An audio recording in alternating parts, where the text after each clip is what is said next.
കർത്താവിൻ്റെ ധന്യനാമത്തിൽ നിങ്ങളെ വന്ദനം പറയുന്നു. നമ്മൾ 1 തെസ്സലോനിക്ക ലേഖനം 4-ാം അധ്യായത്തിൻ്റെ 13 മുതൽ 18 വരെയുള്ള വേദവാക്യങ്ങൾ, അവിടെ അപ്പോസ്തലനായ പൗലോസ് മരിച്ചവരുടെ പുനരുത്ഥാനത്തെക്കുറിച്ച് സംസാരിക്കുമ്പോൾ നിദ്ര കൊണ്ടവരെക്കുറിച്ച് നിങ്ങൾ അറിവില്ലാത്തവരായിരിക്കരുത് എന്ന് തെസ്സലോനിക്കരെ ഓർമ്മപ്പെടുത്താൻ, മരിച്ചവരെ സംബന്ധിച്ച് അവരുടെ ഉയർത്തെഴുന്നേൽപ്പിനെ സംബന്ധിച്ച് ഒരു ബോധ്യം സഭയ്ക്ക് വരുത്തുവാനായിട്ട് എഴുതിയ ലേഖനമാണ്. നമുക്ക് ഈ ലേഖനത്തിൽ പൗലോസ് അപ്പോസ്തലൻ പറയുന്നതായിട്ട് നമുക്ക് മനസ്സിലാക്കാം. ഇവിടെ നമ്മൾ കഴിഞ്ഞ ദിവസം ധ്യാനിച്ചു. അതിൻ്റെ അടുത്ത ഒരു ഭാഗത്തേക്ക് ഞാൻ നിങ്ങളുടെ ശ്രദ്ധ കൊണ്ടിരുന്നു. കർത്താവ് താൻ ഗംഭീരനാദത്തോടും പ്രധാന ദൂതന്റെ ശബ്ദത്തോടും ദൈവത്തിന്റെ കാഹളത്തോടും കൂടെ സ്വർഗത്തിൽ നിന്നിറങ്ങി വരികയും ക്രിസ്തുവിൽ മരിച്ചവർ മുൻപേ ഉയർത്തെഴുന്നേൽക്കുകയും ചെയ്യും. കഴിഞ്ഞ വീഡിയോ ഞാൻ പറഞ്ഞു, പുറപ്പാട് പുസ്തകം 19-ാം അധ്യായത്തിലും 24-ാം അധ്യായത്തിലും യഹോവയായ ദൈവം സീനായുടെ പർവ്വതത്തിന്റെ മുകളിൽ ഇറങ്ങുന്നു. ജനം അവനെ എതിരേൽപ്പാൻ പാളയത്തിൽ നിന്ന് പുറപ്പെടുന്നു. മോശയും അഹരോനും ഹൂരും അബീനാദാവും 70 മൂപ്പന്മാരും യഹോവയായ ദൈവത്തെ സന്ധിപ്പാൻ പർവ്വതത്തിന് മുകളിലേക്ക് കയറുന്നു. അവർ ദൈവത്തെ കാണുന്നു. ഇസ്രായേലിന്റെ ദൈവത്തെ കണ്ടു. അവന്റെ പാദത്തിലിരുന്ന് അവർ ഭക്ഷണം കഴിക്കുന്നു. നമുക്കിതറിയാം. അവിടെ സ്ഥാപിതമായത് പഴയ നിയമമാണ്, ഓൾഡ് ഗവനന്റ്. അത് സംഭവിച്ചപ്പോൾ താഴ്വരയിൽ ആയിരങ്ങൾക്ക് മരണത്തിന്റെ ഒരു നിഴൽ, അല്ലെങ്കിൽ മരണത്തെ സംബന്ധിച്ചതായ മുന്നറിയിപ്പ് കൃത്യമായ ദൈവം കൊടുക്കുകയുണ്ടായി. ഓൾഡ് ടെസ്റ്റമെന്റിൽ ഇറങ്ങുമ്പോൾ മരണമാണ് സംഭവിച്ചതെങ്കിൽ, ഇവിടെ മിശിഹാ തമ്പുരാൻ ഒരിക്കൽ കൂടെ തന്റെ രാജ്യമാകുന്ന സിയോൻ പർവ്വതത്തിലേക്ക് ഇറങ്ങി വരികയാണ്. അപ്പൊ സിയോൻ പർവ്വതത്തിലേക്ക് ഇറങ്ങി വരുമ്പോൾ അവിടെ സംഭവിക്കുന്നത് എന്താണ്? കർത്താവ് മരിച്ചവരെ ഉയർത്തെഴുന്നേൽപ്പിക്കുകയാണ്. പുതിയ നിയമം ഉയർത്തെഴുന്നേൽപ്പും പഴയ നിയമം മരണത്തെയുമാണ് സൂചിപ്പിക്കുന്നത്. അപ്പോസ്തലനായ പൗലോസ് എബ്രായർക്ക് എഴുതിയ ലേഖനം, ഞാൻ അതിൻ്റെ 12-ാമത്തെ അധ്യായത്തിലേക്ക് നിങ്ങളുടെ ശ്രദ്ധയെ ഒരു നിമിഷം കൊണ്ടുപോകാൻ ആഗ്രഹിക്കുന്നു. എബ്രായ ലേഖനം 12-ാം അധ്യായത്തിന്റെ 18 മുതലുള്ള വാക്യങ്ങൾ. സ്ഥൂലമായതെന്ന് പറഞ്ഞാൽ സ്പർശിക്കാൻ പറ്റുന്നതും തീ കത്തുന്നതുമായ പർവ്വതത്തിനും മേഘതമസ്, കൂരിരുട്ട്, കൊടുങ്കാറ്റ്, കാഹളനാദം, വാക്കുകളുടെ ശബ്ദം എന്നിവയുടെ അടുക്കൽ അല്ലല്ലോ നിങ്ങൾ വന്നിരിക്കുന്നത്.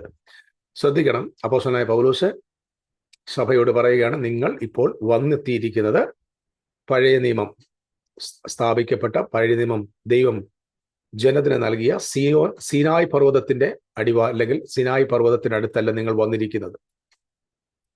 സീനായ് പർവ്വതത്തിൽ എന്താണ് സംഭവിച്ചതെന്ന് ഇവിടെ കാണുന്നു. അവിടെ തീ കത്തുന്നുണ്ടായിരുന്നു, പർവ്വതം പുകയുന്നുണ്ടായിരുന്നു, മേഘതമസ് ഉണ്ടായിരുന്നു, കൂരിട്ടുണ്ടായിരുന്നു, കൊടുങ്കാറ്റുണ്ടായിരുന്നു, കാഹളനാദം ഉണ്ടായിരുന്നു. അപ്പൊ ഈ കാഹളനാദത്തിന്റെയും കൊടുങ്കാറ്റിന്റെയും വലിയ ശബ്ദത്തിന്റെയും മനുഷ്യരുടെ വാക്കുകളുടെ ശബ്ദമുണ്ടായിരുന്നു, എല്ലാം ഉണ്ടായിട്ട് അതിന്റെ അടുക്കലേക്ക്, അത് ഓൾഡ് കവനന്റ് ആയിരുന്നു. സോ അവിടേക്കല്ല നിങ്ങൾ വന്നിരിക്കുന്നത്. ആ ശബ്ദം കേട്ടവർ ഇനിയും ആ വചനവും തങ്ങളോട് പറയരുതേ, ഒരു വചനവും തങ്ങളോട് പറയരുതേ എന്ന് അപേക്ഷിച്ചു. ഒരു മൃഗമെങ്കിലും പർവ്വതം തൊട്ടാൽ അതിനെ കല്ലെറിഞ്ഞ് കൊല്ലണം എന്നുള്ള കൽപ്പന അവർക്ക് സഹിച്ചുകൂടാ. നമ്മൾ 19-ാം അധ്യായം പുറപ്പാട് പുസ്തകത്തിൽ വായിക്കേണ്ട. ശ്രദ്ധിക്കണം, ഒരു കാര്യം നമ്മൾ വായിക്കുമ്പോൾ ഇത് എന്തിനെ കുറിച്ചാണ് സംസാരിക്കുന്നതെന്ന് ബോധ്യത്തോടെ മനസ്സിലാക്കാനായിട്ട് ശ്രമിക്കണമേ എന്ന് ഓർമ്മിപ്പിക്കുന്നു. ഞാൻ അത്യന്തം പേടിച്ചു വിറയ്ക്കുന്നു എന്ന് മോശയും പറയത്തക്കവണ്ണം ആ കാഴ്ച ഭയങ്കരമായിരുന്നു.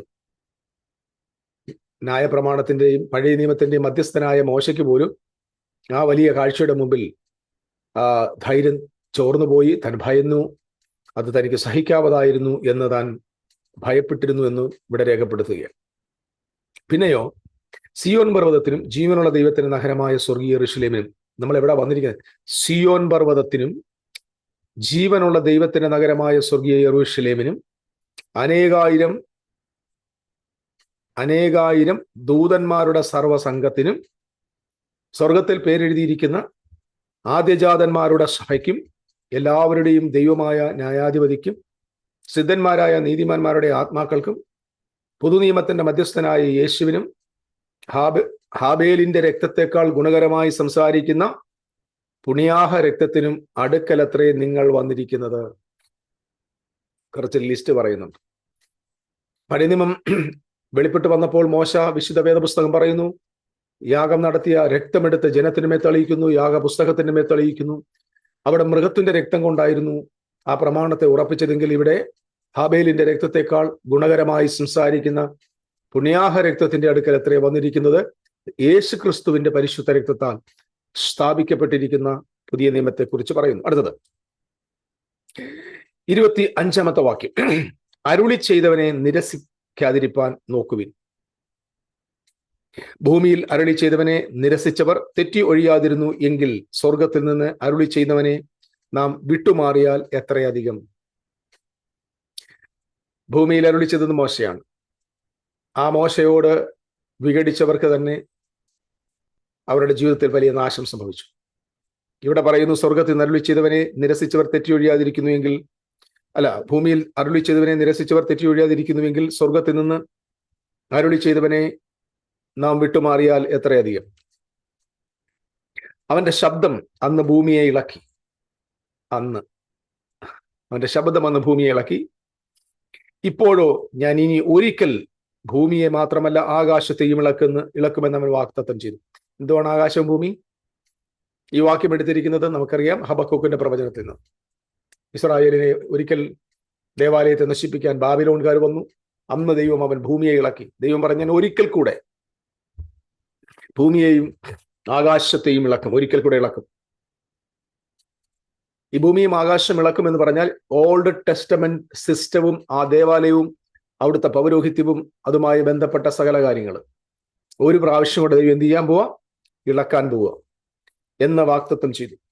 ഇനി ഒരിക്കൽ എന്നത് ഇളക്കമില്ലാത്തത് നിലനിൽക്കേണ്ടതിന്, നിർമ്മിതമായ ഇളക്കമുള്ളതിന് മാറ്റം വരും എന്ന് സൂചിപ്പിക്കുന്നു. നിർമ്മിതമായത്, കൈപ്പണിയായത് മാറ്റം വരണം. എന്തുകൊണ്ട്? കൈപ്പണിയല്ലാത്ത നിത്യമായ ദൈവം തന്നെ ശില്പിയായി നിർമ്മിച്ച പുത്തനെറുശലേം എന്ന പുതുനിയമത്തിന്റെ ദേവാലയം, ജീവനുള്ള ദൈവത്തിന്റെ ആലയമാകുന്ന പുത്തനെറുശലേം വെളിപ്പെട്ടു വരേണ്ടതിന് പഴയതിന് ഒരു പ്രാവശ്യം കൂടെ ദൈവം ഇളക്കും എന്ന് കൃത്യമായിട്ട് സൂചിപ്പിക്കുന്നു. അപ്പൊ നിർമ്മിതമല്ലാത്തതിന്, മാറ്റമില്ലാത്തത്, ഇളക്കമില്ലാത്തത്,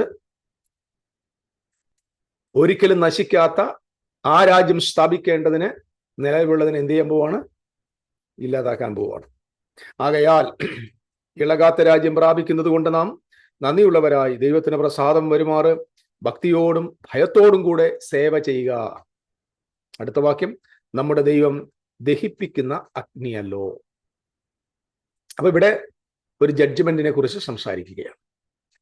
അപ്പൊ നിങ്ങൾ മനസ്സിലാക്കുക, നിങ്ങൾ ഇപ്പോൾ എവിടെ വന്നിരിക്കുന്നു? ന്യൂ കവനന്റിൽ വന്നിരിക്കുന്നു, സിയോൻ പർവ്വതത്തിൽ വന്നിരിക്കുന്നു.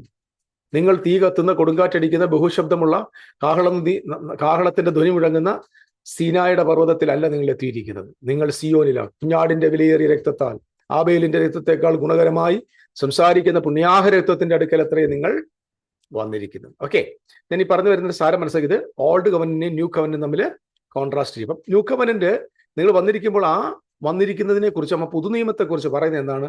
ഞാൻ ഒരു പ്രാവശ്യം കൊണ്ട് എന്ത് ചെയ്യാൻ പോവുക? ഭൂമിയെ ഇളക്കി, ഒരിക്കൽ ഇളക്കി, ഇനി ഒരു പ്രാവശ്യം കൊണ്ട് ഭൂമിയും ആകാശത്തെയും ഞാൻ ഇളക്കാൻ പോവുകയാണ്. എന്തിനാണ്? കൈപ്പണിയല്ലാത്ത, നിർമ്മിതമായ, ഇളക്കമില്ലാത്ത ഒന്ന് സ്ഥാപിക്കപ്പെടേണ്ടതിന്, ഇളക്കമുള്ളതിന് നീക്കം വരുത്തുവാൻ ദൈവത്തിന്റെ പരിശുദ്ധാത്മാവ് പദ്ധതി ഇട്ടിരിക്കുന്നു. ക്രിസ്തുവിലൂടെ അത് സാധ്യമാക്കാൻ പോകുന്നു. ഓക്കെ, അപ്പൊ ഇതാണ്. അപ്പൊ ഇവിടെയാണ് ന്യൂ ടെസ്റ്റമെന്റ്. അപ്പൊ യേശു ക്രിസ്തു ഗംഭീരനാദത്തോടും പ്രധാന ദൂര ശബ്ദത്തോടെ ഇറങ്ങി വരുന്നത് എന്തിനാണ്? പുതിയ നിയമത്തെ സ്ഥാപിപ്പാൻ, പുതിയ ആലയത്തെ സ്ഥാപിപ്പാൻ, നിർമ്മിതമായതിനെ മാറ്റം വരുത്തി കൈപ്പണിയല്ലാത്തതിനെ സ്ഥാപിപ്പാൻ കർത്താവ് വരുന്നു. ആ വരുന്നതിന്റെ കൂട്ടത്തിൽ എന്ത് സംഭവിക്കുകയാണ്? മരിച്ചവരും കൂടെ ഉയർക്കും. ഞാൻ ഈ പറഞ്ഞത് അല്പം ശ്രദ്ധയോടെ കേൾക്കണം. എന്തിനാ ഈ മരിച്ചവർ ഉയർത്തെഴുന്നേൽക്കുന്നത്? അതിലേക്ക് ആ ക്വസ്റ്റ്യൻ ആൻസർ നമ്മൾ എടുക്കുന്നതിന് മുമ്പ് we need to go back to John chapter 5. യോഹന്നാന്റെ സുവിശേഷം 5-ാം അധ്യായത്തിലേക്ക് ഒന്ന് ശ്രദ്ധ തിരിക്കണം.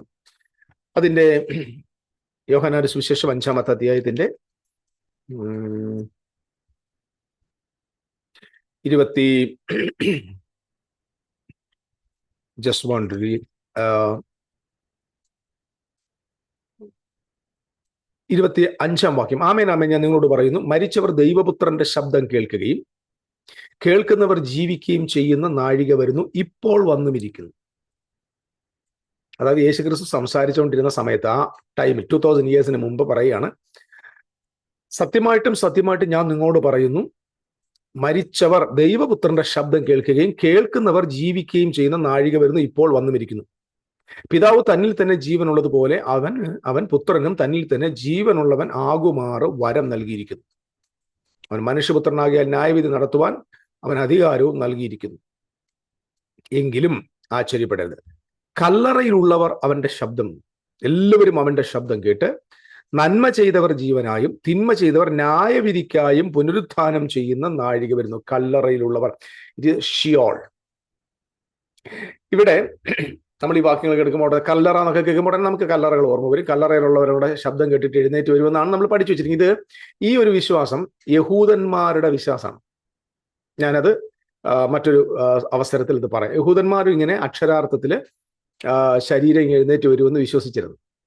അതുകൊണ്ടാണ് കർത്താവായ യേശുക്രിസ്തു അപ്പോസ്തലന്മാരെ ഉയർത്തെഴുന്നേൽപ്പിനെ സംബന്ധിച്ച കൃത്യമായ ബോധ്യം അവർക്ക് ലേഖനങ്ങൾ കൊടുത്തു. നിങ്ങൾ ഉദ്ദേശിക്കുന്ന പോലെ ശരീരം എഴുന്നേറ്റ് വരത്തില്ല, ശരീരത്തിന്റെ ഉയർപ്പല്ല എന്നും മരണം എന്താണെന്നും കൂടെ കൃത്യമായിട്ട് അവരെ പഠിപ്പിക്കുന്നത്. അപ്പം ഇവിടെ രണ്ട് രീതിയിലാണ് കാണേണ്ടത്. ഒന്ന് കല്ലറയിലുള്ളവർ, രണ്ട് മരിച്ചവർ.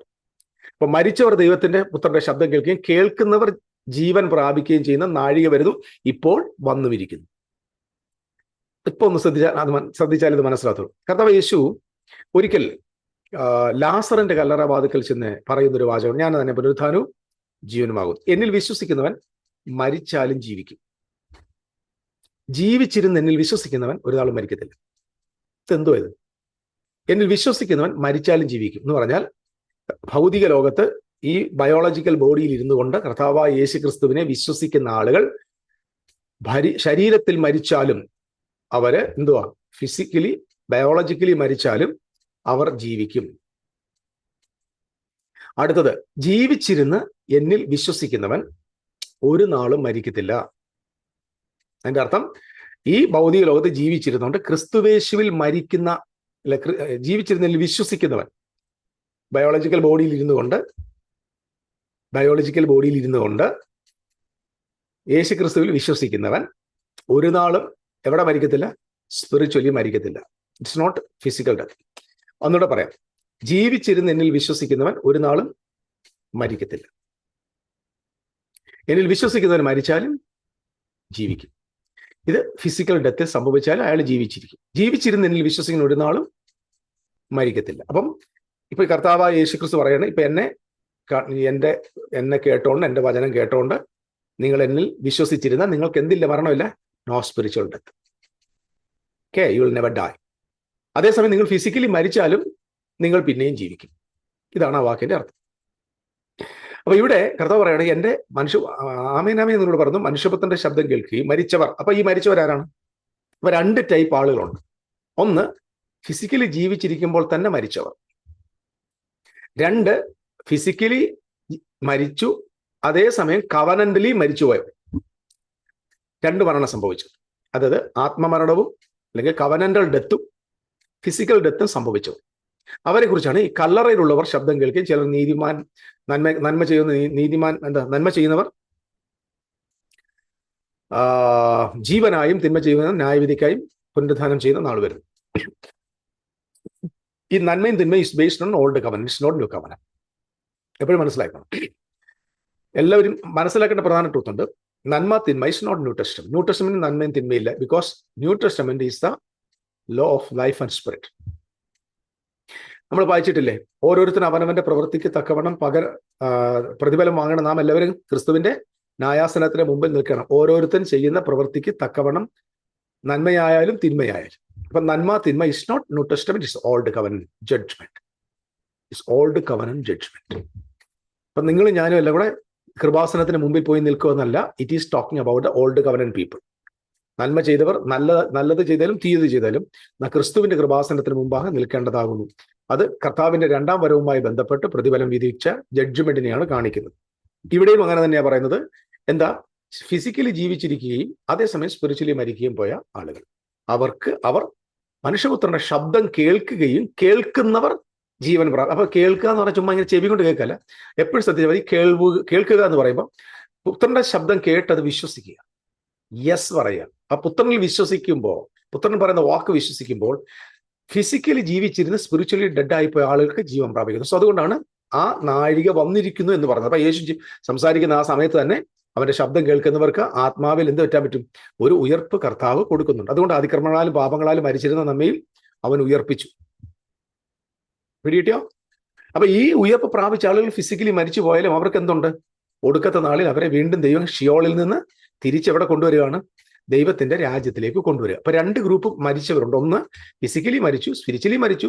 ഫിസിക്കലി മരിച്ചിട്ട് കല്ലറയിൽ പോയവരും, ഫിസിക്കലി ജീവിച്ചിരുന്ന് സ്പിരിച്വലി മരിച്ചിട്ട് യേശുവിന്റെ ശബ്ദം കേൾക്കുന്നു. ഈ രണ്ട് ഗ്രൂപ്പിനെ കുറിച്ചാണ് നമ്മളിവിടെ വായിക്കുന്നത്.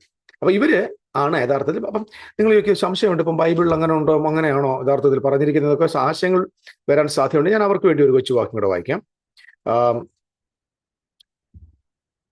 ഹോശേയ പ്രവചനം അതിന്റെ 13-ാം അധ്യായത്തിന്റെ, ഹോശേയ പ്രവചനം 13-ാം അധ്യായത്തിന്റെ വളരെ പ്രധാനപ്പെട്ട ഒരു അധ്യായമാണ്. അവിടെ നിന്നാണ് അപ്പോസ്തലനായ പൗലോസ് പല വാക്യങ്ങൾ കോട്ട് ചെയ്തിരിക്കുന്നത്. അതിന്റെ 1-ാം വാക്യം നോക്കി. എഫ്രീം സംസാരിച്ചപ്പോൾ വിറയലുണ്ടായി, അവൻ ഇസ്രായേലിൽ മികച്ചവനായിരുന്നു, എന്നാൽ ബാൽ മുഖാന്തരം കുറ്റം ചെയ്യപ്പോൾ അവൻ മരിച്ചുപോയി. Do you think that is physical death? No, it's not physical death, it's not biological death. Ephraim Baal മുഖാന്തരം പാപം ചെയ്തപ്പോൾ അവൻ മരിച്ചുപോയി. അപ്പം ദൈവത്തിൽ നിന്ന് അകന്ന് ദൈവത്തിന്റെ കവനന്റിൽ നിന്ന് മാറി അന്യദേവനെ അവൻ സേവിക്കാൻ തുടങ്ങിയപ്പോൾ ആ വ്യക്തിയെ ബൈബിൾ വിളിക്കുന്നവര് മരിച്ചുപോയി.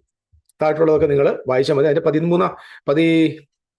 13-ാമത്തെ വാക്യത്തിൽ സ്ത്രീ വേദന ഉണ്ടാകുന്നു, സ്ത്രീയുടെ വേദന നോവ് കിട്ടിയ സ്ത്രീയുടെ വേദന അവൻ ഉണ്ടാകുന്നു. 13-ാം വാക്യം, 13-13 അവനുണ്ടാകും, അവൻ ബുദ്ധിയില്ലാത്ത മകൻ, സമയമാകുമ്പോൾ അവൻ ഗർഭധാരത്തെങ്കിൽ എത്തുന്നില്ല. എഫ്രീമിനെ കുറിച്ച് പറയാം, ഞാൻ അവനെ പാതാളത്തിന്റെ അധീനതയിൽ നിന്ന് വീണ്ടെടുക്കും. അപ്പൊ ഈ പാതാളത്തിന്റെ അധീനത വീണ്ടെടുക്കും എന്ന് പറഞ്ഞാൽ അദ്ദേഹം മരിച്ചുപോയെന്ന എന്താ ഇവിടുത്തെ മരണം എന്താ? covenantal death, separation from God, separation from the true God, and they are serving Baal. So ഇവരോട് പറയുകയാണ്, പാതാളത്തിന്റെ അധീനതയിൽ നിന്ന് വീണ്ടെടുക്കും, മരണത്തിൽ നിന്ന് ഞാൻ അവരെ വിടുവിക്കും.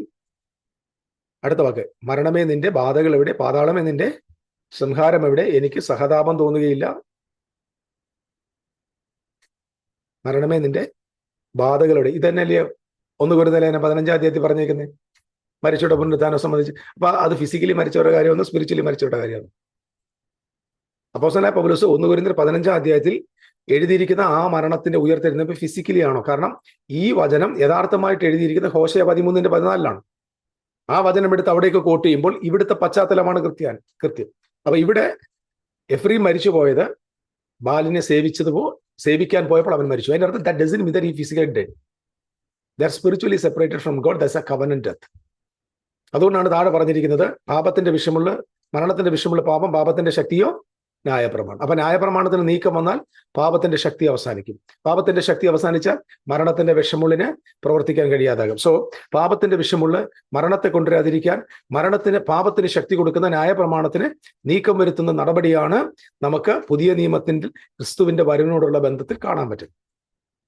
ഓക്കെ, ഇനി ഞാൻ പറഞ്ഞത് മനസ്സിലായത് വലിയ സബ്ജക്റ്റ് ആണ്. ഞാൻ അത്യാവശ്യം നിങ്ങളുടെ ചിന്തയ്ക്ക് വേണ്ടി പറയുന്നു. അത്യാവശ്യം ഉണ്ടെങ്കിൽ നമുക്ക് അതിനെ കൂടുതൽ വിശദീകരിക്കുകയും ചെയ്യാൻ പറ്റും. അപ്പം ക്രിസ്തുവിൽ മരിച്ചവർ മുൻപ് ഉയർത്തെഴുന്നേൽക്കും. അപ്പൊ കർത്താവ് വരികയാണ്. വരുമ്പോൾ പഴയ ഭൂമിയെ ആകാശം ഒരു പ്രാവശ്യം ഇളക്കാൻ പോവുകയാണ്. എന്നിട്ട് ഇളകാത്ത കൈപ്പണിയല്ലാത്തത് സ്ഥാപിക്കാൻ പോകുന്നു. എന്നിട്ട് കർത്താവ് പറഞ്ഞു, ഞാൻ യഹോവ നമ്മുടെ ദൈവമായ കർത്താവ് ദഹിപ്പിക്കുന്ന അഗ്നിയല്ലോ. What is the meaning of that words? ദഹിപ്പിക്കുന്ന അഗ്നി എന്ന് പറഞ്ഞാൽ എന്താ? ഓൾഡ് കവനന്റിനെ ദഹിപ്പിക്കുന്ന അഗ്നിയാണ് കർത്താവ്. അപ്പൊ പഴയ നിയമത്തെ കത്തിച്ചു കളയുന്നു. അവൻ കളത്തെ മുറ്റും വെടിപ്പാക്കി പതിരിന് എന്ത് ചെയ്യും? കെടാത്ത തീയിലിട്ട് കത്തിയും. God is the consuming fire.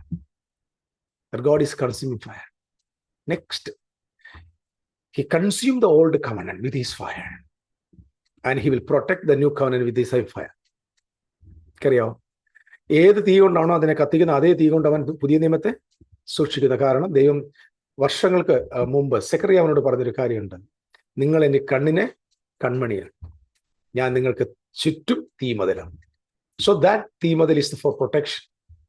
The other one is for destruction. The old covenant destroy ചെയ്യുന്ന ന്യൂ covenant പ്രൊട്ടക്ട് ചെയ്യുന്ന കൺസ്യൂമിങ് ഫയർ ആണ് നമ്മുടെ തമ്പുരാൻ. ഓക്കെ, നമുക്ക് മനസ്സിലായെന്ന് ഞാൻ വിചാരിക്കുന്നു.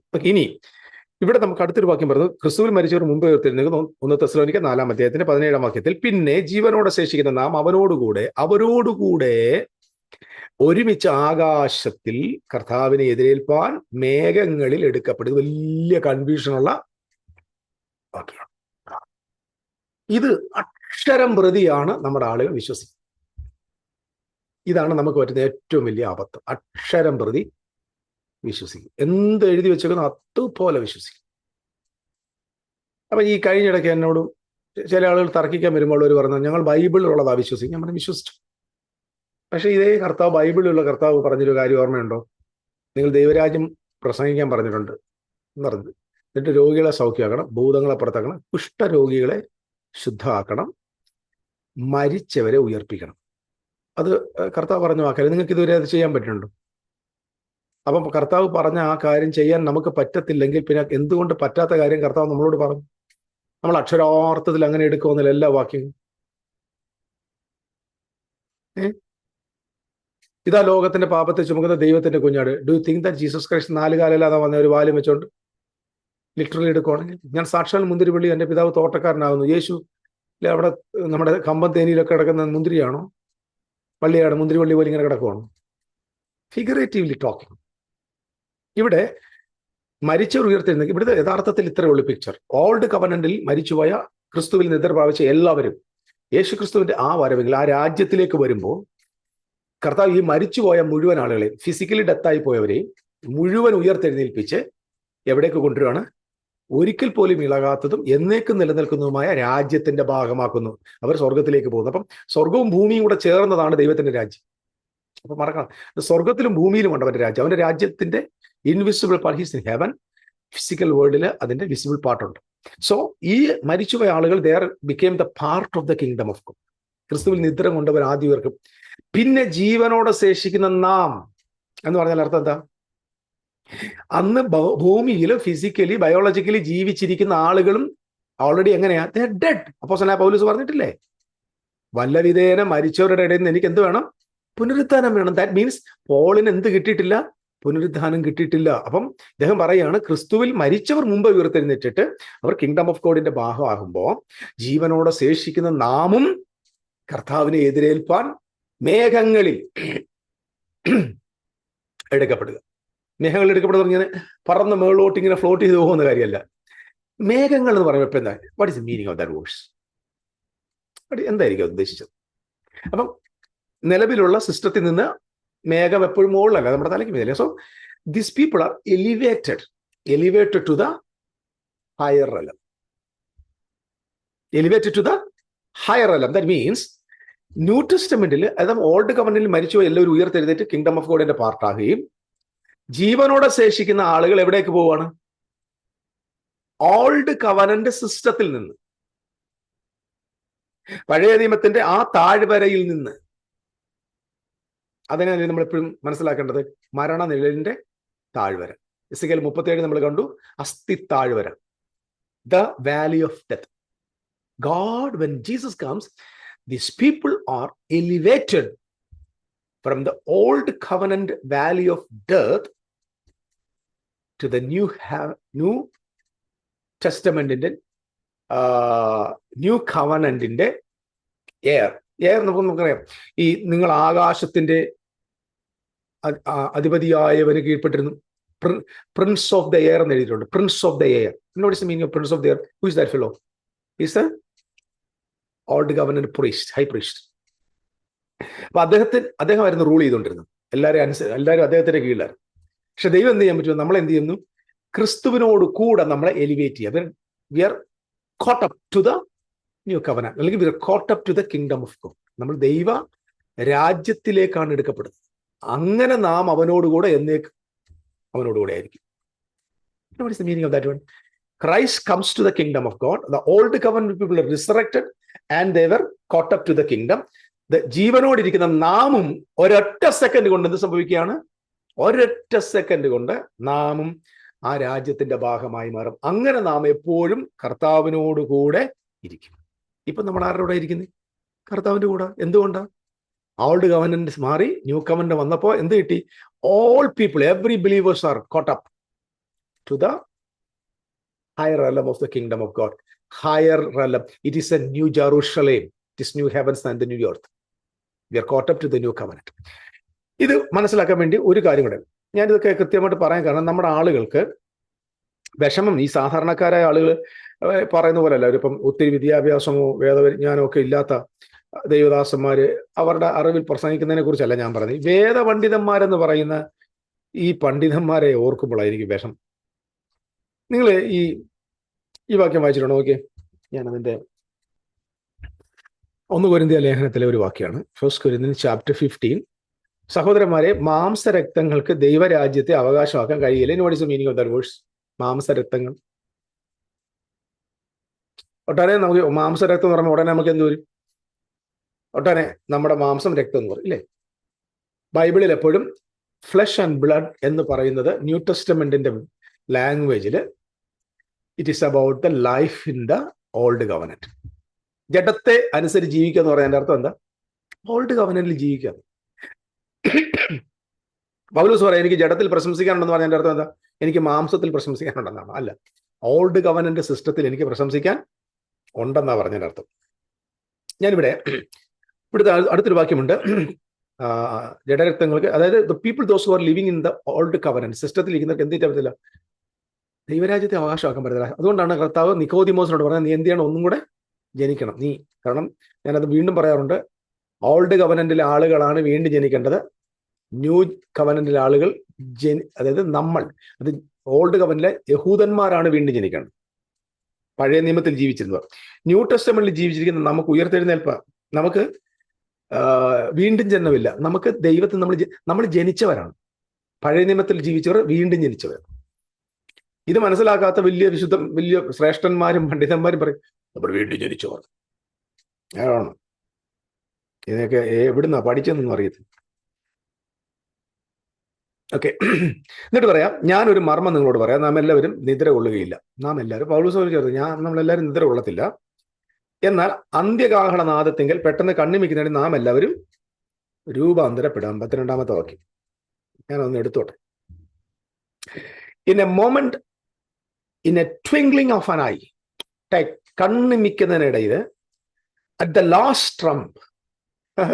ലാസ്റ്റ് ട്രംപ് എന്നൊക്കെ പറഞ്ഞു പോയ കഴിഞ്ഞ ദിവസം ലാസ്റ്റ് ട്രംപ്. അപ്പൊ ഇത് വലിയൊരു ദൈവദാസൻ, ഞാൻ പേര് പറയുന്നില്ല, അദ്ദേഹം പ്രസംഗിച്ച് പറയാം, ഇപ്പോൾ അമേരിക്ക ഭരിക്കുന്നത് ട്രംപാണ്. This is the last trump. അതായത് ഈ ഭരണത്തിന് ശേഷം ഇനിയും ട്രംപ് ഭരിക്കാൻ വരത്തില്ല, കാരണം അദ്ദേഹത്തിന് ഏജ് ആയപ്പോൾ this is the last Trump. അപ്പൊ കർത്താവ് യേശു ക്രിസ്തു ട്രംപിന്റെ കാലം കഴിയുന്നതിന് മുമ്പ് വരുമെന്ന് ലോകം മുഴുവൻ ആദരിക്കപ്പെടുന്ന ഒരു ശ്രേഷ്ഠനായ ആഫ്രിക്കയിലെ ശുശ്രൂഷകൻ, ഞങ്ങളൊക്കെ ഒത്തിരി ബഹുമാനിക്കുന്ന, ആദരിക്കുന്ന, കൊതിയോടെ മെസ്സേജ് കേൾക്കാൻ ആഗ്രഹിക്കുന്ന ഒരു ദൈവദാസൻ കഴിഞ്ഞ ഇടയ്ക്ക് പ്രസംഗിക്കുന്നത് കേട്ടു. നിങ്ങൾ നോക്കിയാൽ ഈ അന്ത്യകാലത്തിന്റെ ഈ അന്തവും കുന്തവും ഇല്ലാത്ത കാലം വരുമ്പോഴാണ് നമ്മളെ എല്ലാ ശ്രേഷ്ഠന്മാരും അല്പം ഒരു മന്ദബുദ്ധിയായി പോകുന്ന പോലെ തോന്നുന്നു. ഇതിനകത്ത് വല്ല കാര്യമുണ്ടോ? ട്രംപ് അങ്ങാണ് ഇതിനകത്തുണ്ട്. ഇതിനകത്ത് ട്രംപ് എന്ന് എഴുതി TRUMP KJV. For the trumpet shall sound, കാഹളം ധ്വനിക്കും, and the dead shall be raised incorruptible and we shall be changed.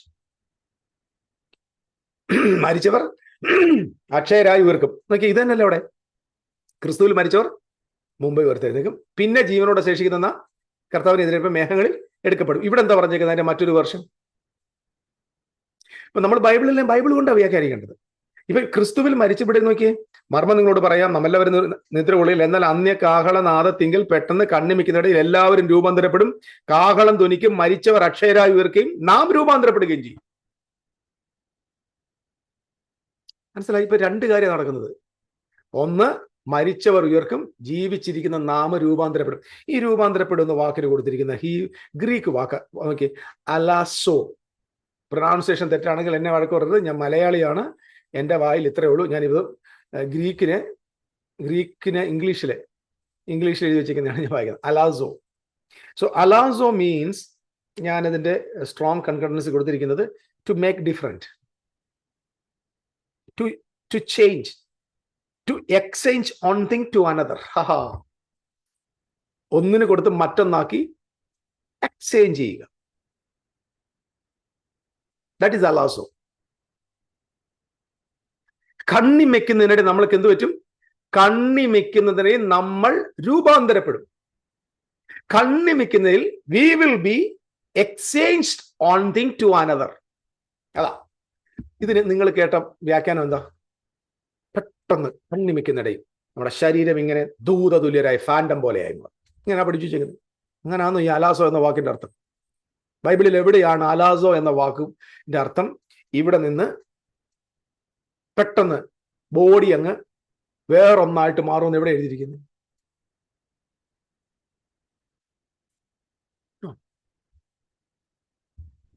ഇതിന്റെ അർത്ഥം ചേഞ്ച് ആകുമെന്ന്. അതായത് ഒന്നിൽ നിന്നും മറ്റൊന്നിലേക്ക് നമ്മൾ ചേഞ്ച്, ഒന്നിൽ നിന്നും വേറൊന്നെടുത്ത് എക്സ്ചേഞ്ച് ചെയ്യുമെന്ന്. അപ്പം ഇവിടുത്തെ എക്സ്ചേഞ്ചിങ് എന്താ സംഭവം?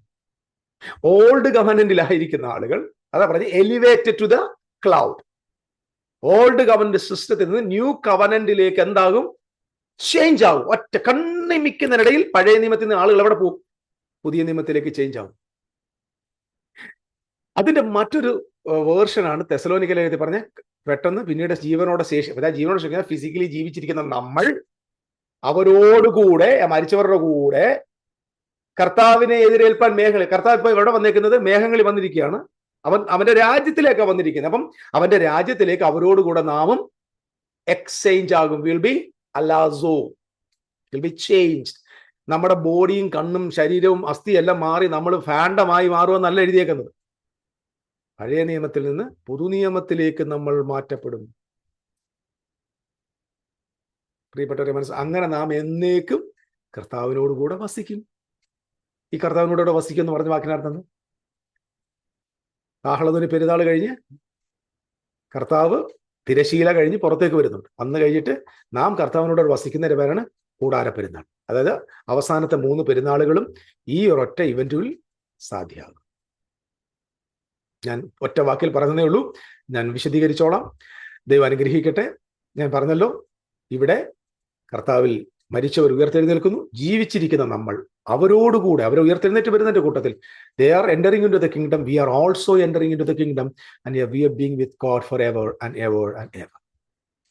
Now we are in the kingdom with our Lord Jesus Christ, our blessed Savior and our beloved Father. അന്ന് ആ സമയത്ത് AD 70 പെട്ടെന്ന് when these all events happened, the kingdom came. The people in the old covenant system, the old covenant is obsoleted and destroyed forever.